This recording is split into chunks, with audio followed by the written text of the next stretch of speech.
Hi friends,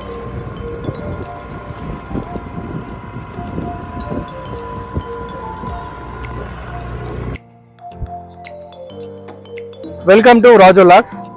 ఈరోజు మనం భుషణరావుపేటలో ఉన్నటువంటి అతి ప్రాచీనమైనటువంటి మర్రవ దేవాలయాన్ని సందర్శించబోతున్నాం. ఈ మర్రవ దేవాలయానికి చాలా ప్రత్యేకత, ప్రాముఖ్యత చాలా ఉంది. ఇక్కడికి చుట్టుపక్కల గ్రామాలు, ఈ భుషణరావుపేట గ్రామమే కాకుండా పక్కన గల మండలాల నుండి, జిల్లాల నుండి, రాష్ట్రాల నుండి కూడా ఇక్కడికి తరలి వస్తారు. ఇక్కడ మర్రవ తల్లి దేవాలయంలో ప్రతి బుధవారము, శుక్రవారము ప్రత్యేక పూజలు జరుగుతాయి. ఇప్పుడు ఇక్కడ ఈ బ్లాగ్ లో మీకు మర్రవ దేవాలయం సంబంధించి ఎక్స్ప్లోర్ చేస్తాము. Just watch it.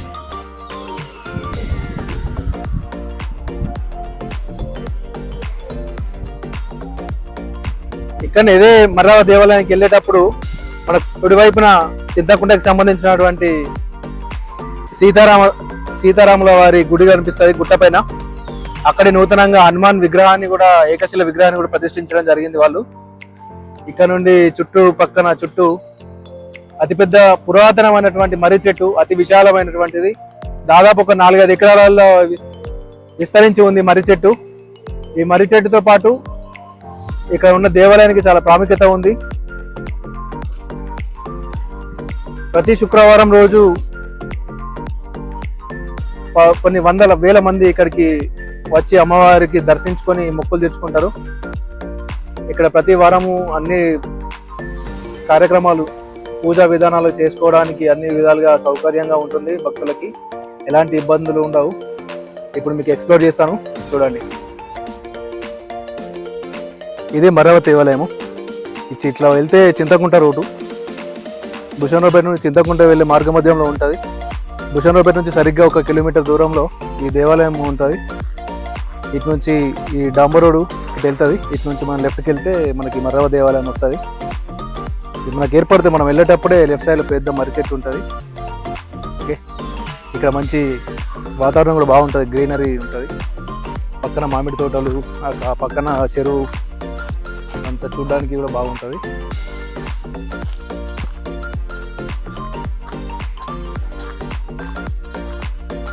ఈ మర్రి చెట్టు చాలా అతి పురాతనమైనటువంటిది. దాదాపు ఒక 4 ఎకరాలలో విస్తరించి ఉంది మర్రి చెట్టు.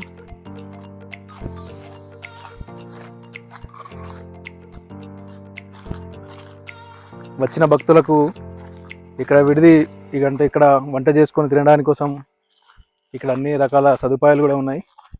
వచ్చిన భక్తుల కోసం వాటర్ ట్యాంకులు ఉన్నాయి. వర్షం వస్తే ఇక్కడ ఉండడానికి అక్కడ వసతి గృహాలు కూడా ఉన్నాయి. స్లాబ్ ఏరియా అక్కడ కూడా ఉండొచ్చు.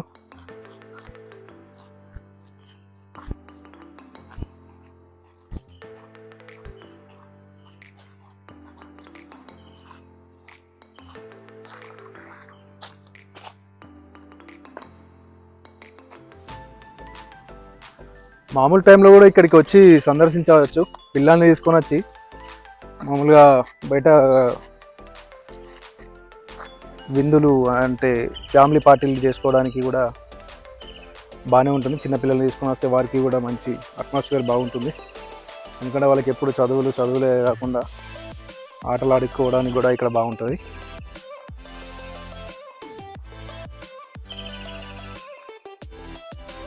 ప్రతి శుక్రవారం మాత్రం ఇక్కడ ఒక జాతరలా ఉంటుంది. పబ్లిక్ ఎక్కడెక్కడ నుండో వస్తారు. వేరే రాష్ట్రాలు, అంటే ఇక్కడ నుండి వెళ్ళినటువంటి మహారాష్ట్ర నుంచి కానీ అక్కడ నుంచి చాలామంది వస్తారు. పక్కన నిజామాబాదు, ఆదిలాబాదు, కరీంనగర్, ఉమ్మడి కరీంనగర్ జిల్లాల నుంచి చాలామంది వస్తారు ఇక్కడికి మొక్కులు చెల్లించుకోవడానికి.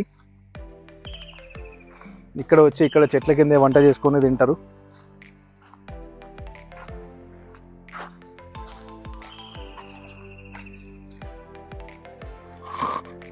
ఇది భుషణరావుపేట గ్రామ పరిధి కిందకి వస్తుంది.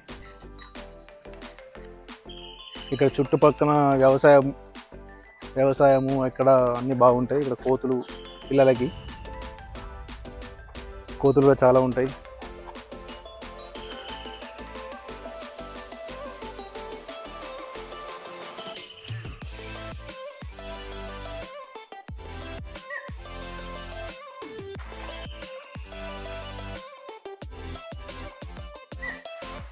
బాగుంది.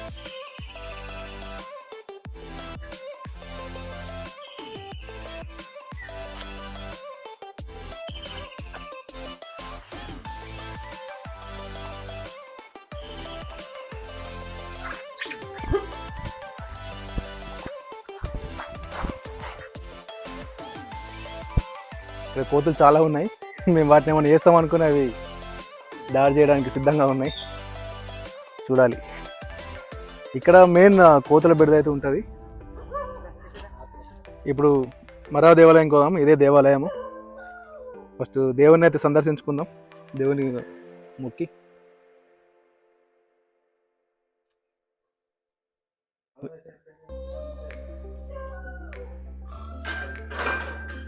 బుధవారము శుక్రవారం తప్ప మిగతా రోజుల్లో ఈ ఆలయం మూసేసే ఉంటుంది, ఓపెన్ ఉండదు. ఇది దేవాలయము. అక్కడ కనిపించేది మరవ శుక్రవారం దేవుడు అంటారు కదా, శుక్రవారం దేవి అమ్మ.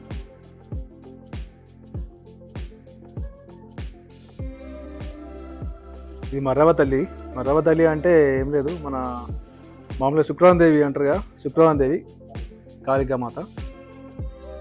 ఇక్కడ ఏంటంటే మామూలుగా కొన్ని ఊర్లలో ఎవరింట్లో వాళ్ళు చేసుకుంటారు శుక్రవారం దేవి అని చెప్పి. ఇక్కడ ఈ అమ్మవారి మొక్కు ఉన్న వాళ్ళు ఇక్కడికే వచ్చి ఫ్రైడే రోజు ఇక్కడ మొక్కు చెల్లించుకుంటారు. ఇక్కడనే మేకపిల్ల కోసి అది చేస్తారు కదా, సో అది చేస్తారనమాట. ఇక్కడ శుక్రవారం చాలా. ఇక్కడ మనకి దేవాలయం దగ్గర మనకు ఒక పెద్ద ఆయన ఉన్నాడు. ఈ పెద్ద ఆయన అడిగి కూడా మనం తెలుసుకుందాం. చెప్పు బాబు, నువ్వు ఇక్కడ ఎన్ని రోజుల నుంచి పనిచేస్తున్నావు ఇక్కడ? జై శ్రీమన్నారాయణ. మేము ఇక్కడ ఈ మర్రవ పుట్టింది 600 సంవత్సరాలు సార్. మర్రవ పుట్టింది మా తాతలకు గుర్తులేదు ఈ మర్రవ అన్నది. అని పూజ చేస్తారు అంతా. ఇక్కడ నిష్ఠలు ఏంటంటే నువ్వు ఏది కోరుకున్నా కానీ ఇక్కడ సంతోషంగా జరుగుతుంది. నువ్వు ఏ కోరిక కానీ, అది చిన్నది కానీ పెద్దది, దంద కానీ, పిల్లలు కానీ, ఉద్యోగం కానీ, ఇండ్లు కానీ, ఏ విషయం కానీ ఇక్కడ జరుగుతుంది కోరుకుంటే. ఎంతమంది వస్తారు ఇక్కడికి ప్రతి శుక్రవారం బుధవారం. ఇప్పుడు కనీసం ఒక మేక పిల్లకు 100 మంది తీసుకో, 15-20 మేకలు వస్తాయి. 1500 మంది వస్తారు అన్నట్టు ఒక శుక్రవారం నాడే. ఇక్కడ అంత మొక్కు. మళ్ళీ ఇక్కడ ఈ చుట్టుపక్కల ఊర్లో కాదు, ఇది భూషణరావుపేట మండలమేమో కద్రాపురం, జైత్యాల జిల్లా. కానీ బెంగళూరు, కలకత్తా, బెంగళూరు, బొంబాయి, ఇటు మద్రాసు నుంచి బొంబాయి అంటే వలస పోయిన వాళ్ళు. ఇది ఏంటంటే ఇప్పుడు మా తల్లిదండ్రులు అనుకో, ఆ తాత ముత్తాతలు అనుకో, దీన్ని నమ్ముకున్న వాళ్ళు ఇక్కడికి వచ్చి మళ్ళీ కొత్త వాళ్ళు సుగా ఏదైనా కోరుకుంటే పని తొందరగా అవుతుంది. నువ్వు ఏదైనా కోరుకో కంపల్సరీ అవుతుంది, కంపల్సరీ ఇక్కడ జరుగుతుందని మంచి కోరుకుంటే అందరి నమ్మకం. మంచి కోరుకుంటే మంచి అవుతుంది గట్లా. కానీ ప్రతిష్టాపన గట్లా ఉన్నది అమ్మవారు. దీన్ని కాళికా దేవి అంటారు. ఇంట్లో పెట్టుకోరు ఓళ్ళని కానీ గట్లా. మీరేం చేస్తారు ఇక్కడ? మేము పూజారులు. మీరు ఇదే మరవ దేవాలయము. మనకి తాతగారు చెప్పినట్టు ఇది చాలా పురాతనమైనటువంటిది. మాకు కూడా మా తాత వాళ్ళ తాత అలా చూసి ఉండేదట అని చెప్పేవాళ్ళు. సో వాళ్ళకు కూడా ఎగ్జాక్ట్ ఎప్పుడు అనేది వాళ్ళకు కూడా తెలియదు. ఇక్కడ చుట్టుపక్కల ఉన్న వాళ్ళకి కూడా అందరికీ ఈ అమ్మవారిని మొక్కితే మాకు ఈ పని అవుతుంది అనే విధంగా ఉంటుంది. సో అందరూ వచ్చి ఇక్కడ మొక్కుతారు. కోరిన కోరికలు తీరిన వెంటనే మళ్ళీ వాళ్ళు వచ్చి మళ్ళీ మొక్కు తీర్చుకోవడం జరుగుతుంది. చాలా మందికి ఇక్కడ ఈ అమ్మవారి కటాక్షం అయితే ఉంటుంది. నాకు తెలిసినప్పటి నుండి కూడా చాలా మంది మా చుట్టాలు కానీ, మాకు తెలిసిన ఫ్యామిలీ మెంబర్స్ కానీ, మా ఇక్కడ లోకల్ విలేజర్స్ కానీ చాలా మందికి అనుకునే జరుగుతాయి. చాలా మంది ఇక్కడికి వచ్చి వెళ్తూ ఉంటారు. ప్రతి వారం శుక్రవారం రోజు అయితే మాత్రం చాలా మంది వేలలో పబ్లిక్ వస్తారు ఇక్కడికి. ఈ అమ్మవారు చాలా పవిత్రమైనది, చాలా శక్తివంతమైనది. మీకు కోరిన కోరికలు తీర్చేటటువంటి అమ్మవారు ఈ మర్రవ తల్లి.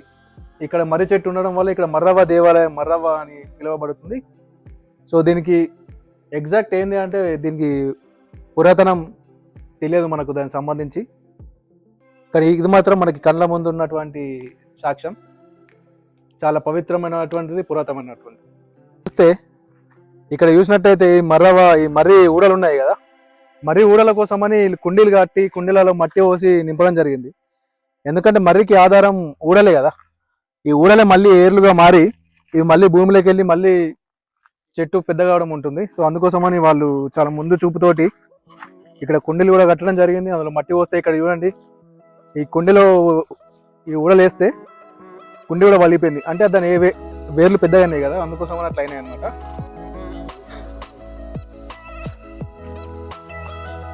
ఇక్కడ చిన్నపిల్లలు ఈ ఊడలు పట్టుకొని ఉయ్యాలలాగా ఊగేవాళ్ళు. చూస్తే అక్కడ మా ఫ్రెండ్ అక్కడ మరీ ఊడ పట్టుకొని ఊగుతున్నాడు ఊయల. మా చిన్నతనంలో కూడా మేము ఇలాగే వచ్చి ఇలా ఊగేది. మేము ఇక్కడ లోకల్లో స్కూల్లో చదువుకున్నప్పుడు మా స్కూల్ నుండి పిక్నిక్కి కూడా ఇక్కడికే తీసుకొచ్చేది.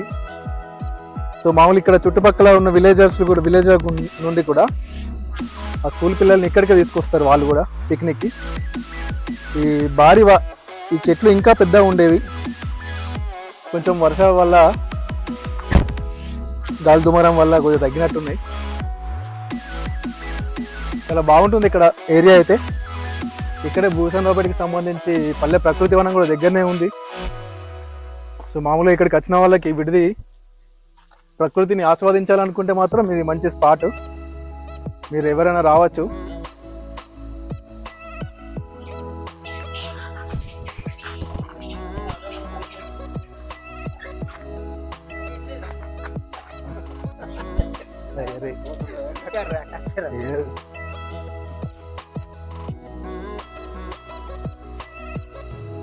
ఇప్పుడు మనము ఈ భూషణరావుపేటకి సంబంధించి అతి పురాతనమైనటువంటి మంచినీటి బావి. ఈ ఒకప్పుడు ఆర్వో వాటర్ అనేటివి ఈ పల్లెటూళ్ళలో లేకుండే. సో అలాంటి టైంలో భూషణరావుపేట గ్రామం మొత్తానికి నీటిని అందించినటువంటి బావి ఎంతో పురాతనమైనటువంటిది. అప్పుడు ఏ ఆర్వో వాటర్ లేదు, ఏ ఫిల్టర్ వాటర్ లేదు. అప్పుడు అందరు ఇదే వాటర్ తాగేవారు. కాలక్రమేణా ఆర్వో వాటర్ వచ్చిన తర్వాత ఈ బావికి కాస్త ప్రాముఖ్యత తగ్గింది. అయినప్పటికీ ఇక్కడికి సంబంధించినటువంటి దేవాలయానికి వచ్చిన భక్తుల కోసము ఆల్మోస్ట్ ఈ బావి కూడా వాళ్ళకి ఉపయోగపడుతుంది. ఇక్కడ ఈ బావి కాకుండా ఇక్కడ బోర్లు కూడా వేయించడం జరిగింది వీళ్ళు. ఈ బోర్ల సహాయంతో ఇక్కడ ఉన్నటువంటి వాటర్, మన ట్యాంకులు ఉంటాయి కదా, వాటర్ ట్యాంకులను ఫిల్ చేసి ఫ్రైడే రోజు అండ్ వెనస్డే, బుధవారం అండ్ శుక్రవారం రోజు భక్తులకు ఇబ్బంది కలగకుండా, నీటి కొరత లేకుండా అయితే ఉండడం ఉంటుంది. ప్రతిరోజు ప్రతి వారము మొక్కులు అయిపోయిన తర్వాత మళ్ళీ ఇక్కడ ఉన్నటువంటి సేవకులు మొత్తం క్లీన్ చేసి పెడతారు. మళ్ళీ ఇక్కడ భూషణరావుపేటకి సంబంధించినటువంటి పల్లె ప్రకృతి వనం కూడా ఉంది. ఇక్కడ మనం చూసుకోవచ్చు, ఈ దేవాలయానికి ఎదురుగా ఉంటుంది పల్లె ప్రకృతి వనము. ఇక్కడ కూడా వివిధ రకాలైనటువంటి మొక్కలు ఉంటాయి. ఇటు చుట్టూ చూస్తూ ఉంటే చింతకుంటకు సంబంధించినటువంటి గుట్టలు కూడా మనకు కనిపిస్తాయి. ఇక్కడ మంచి ఆహ్లాదకరమైన వాతావరణం అయితే ఉంటుంది. ఇక్కడ కనిపించేది చింతకుంట గ్రామము.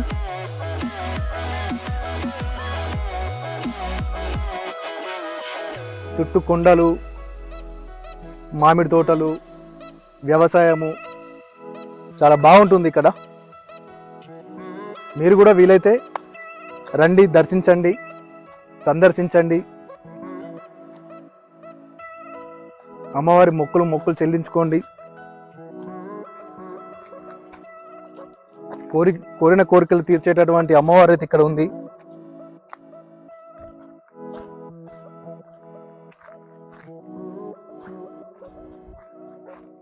ఇక్కడ ఆలయానికి సంబంధించినటువంటి ఇంతకుముందు చెప్పినటువంటి ఇన్ఛార్జ్ చెప్పినటువంటి మాటల ప్రకారము ప్రతి వారము 1000 నుండి 2-3 వేల మంది పబ్లిక్ వస్తారు ఇక్కడికి. ఎంతమంది వచ్చినా అని ఇబ్బంది జరగదు ఇక్కడ. అంటే కూర్చోవడానికి తగిన ప్రదేశం, మంచి నీడ కోసం ఇక్కడ టెంట్లు లాంటివి కూడా ఏం అవసరం లేదు. ఇంత విశాలమైనటువంటి మర్రి చెట్టు ఉంది. ఈ మర్రి చెట్టు కిందనే వంట చేసుకోవచ్చు, ఇక్కడే కూర్చోవచ్చు, తినచ్చు.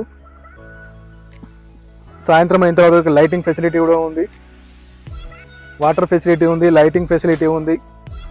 సో వచ్చిన భక్తులకు కూడా ఎలాంటి ఇబ్బంది అయితే జరగదు నాకు తెలిసి.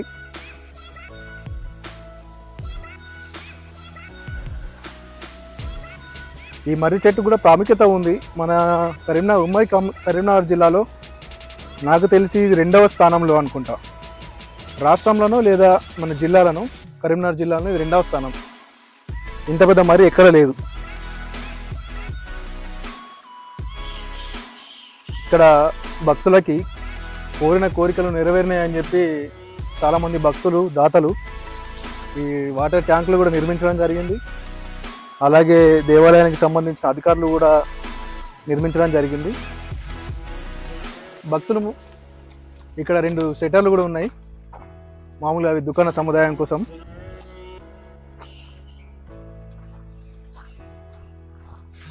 వర్షం పడితే ఉండడానికి అక్కడ ఓపెన్ స్లాబ్ ఏరియా ఉంది. వర్షాలు పడ్డప్పుడు అక్కడ దాని కింద ఉండొచ్చు. ఈ మామూలు ఏరియా, ఈ షెటర్లు మాత్రం వేరే దేవాలయానికి సంబంధించినవి అవి.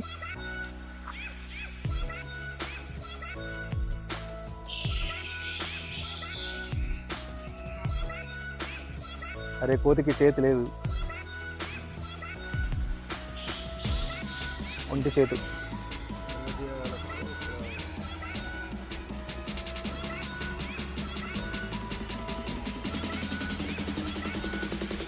ఎన్నో మూగజీవాలకు కూడా ఇక్కడ ఆశ్రయం కల్పిస్తుంది మర్రి చెట్టు.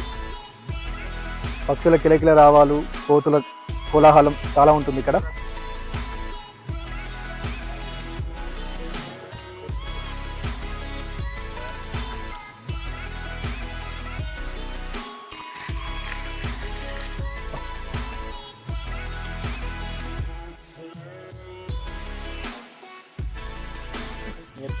మీకు ఈ వీడియో నచ్చిందని ఆశిస్తున్నాము.